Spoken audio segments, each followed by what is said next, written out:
Amigos, buenos días. Me han venido preguntando permanentemente y con razón, ¿cuál debe ser la posición del Estado peruano frente a la medida cautelar dictada por la Corte Interamericana de Derechos Humanos dentro del procedimiento de supervisión de sentencia por el caso El Frontón? He sido claro en marcar mi posición que, lejos de apartarnos del sistema internacional de defensa de los derechos humanos, debemos mejorarlo, porque he marcado claramente que es una herramienta indispensable para el desarrollo del Perú y del mundo. Pero otra cosa es, ¿qué hacemos frente a una medida cautelar que tiene serios problemas? Quiero partir por señalarles que hay estudios sobre qué hacen los estados frente a las sentencias, no medidas cautelares, sino frente a las sentencias de la Corte Interamericana, y hay un alto porcentaje de incumplimientos totales o parciales. No quiero señalar como regla, por cierto, que si la mayoría incumple, nosotros también tenemos que incumplir. Pero es verdad que el derecho también contempla la imposibilidad jurídica de cumplir una sentencia. Con mayor razón una medida cautelar. Y señalo por qué. En el caso del Frontón, la Corte Interamericana dice hay que archivar el procedimiento parlamentario contra los miembros del Tribunal Constitucional para garantizar no la independencia de los miembros del Tribunal Constitucional, sino para garantizar que en el juicio por el Frontón que se sigue ante la Sala Nacional, los agraviados tengan derecho a la justicia, hay que garantizarles a los agraviados en el juicio penal un tribunal independiente y que se vería en peligro si los jueces penales ven que se sanciona a los miembros del Tribunal Constitucional. ¿Cuál es el problema?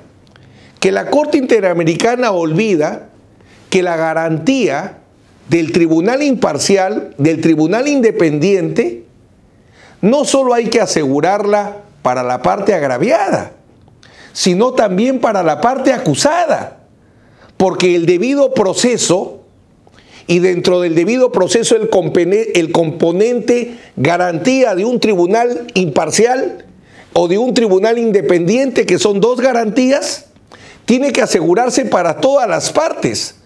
Lo que la Corte Interamericana tiene que asegurar es que en el juicio del Frontón se haga justicia a todos y que haya un tribunal penal que esté en la capacidad de garantizar y declarar, darle la razón a quien la tiene.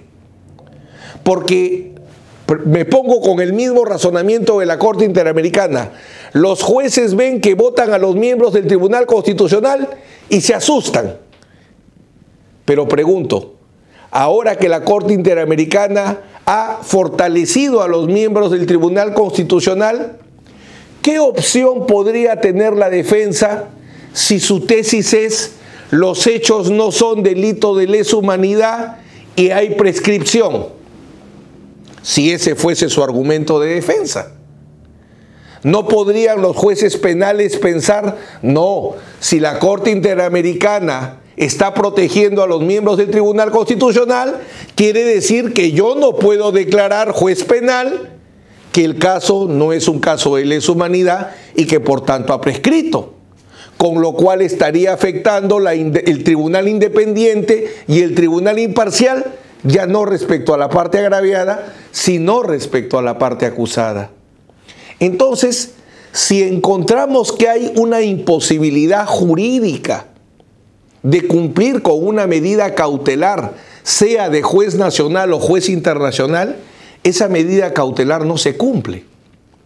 Más allá de los problemas que la Corte Interamericana tiene respecto a una raíz ideológica que hasta ahora no ha permitido que se reconozca el derecho de los estados a defenderse del terrorismo, salvo con algún esfuerzo Colombia y el problema de las FARC, que por cierto no era igual al de Sendero Luminoso.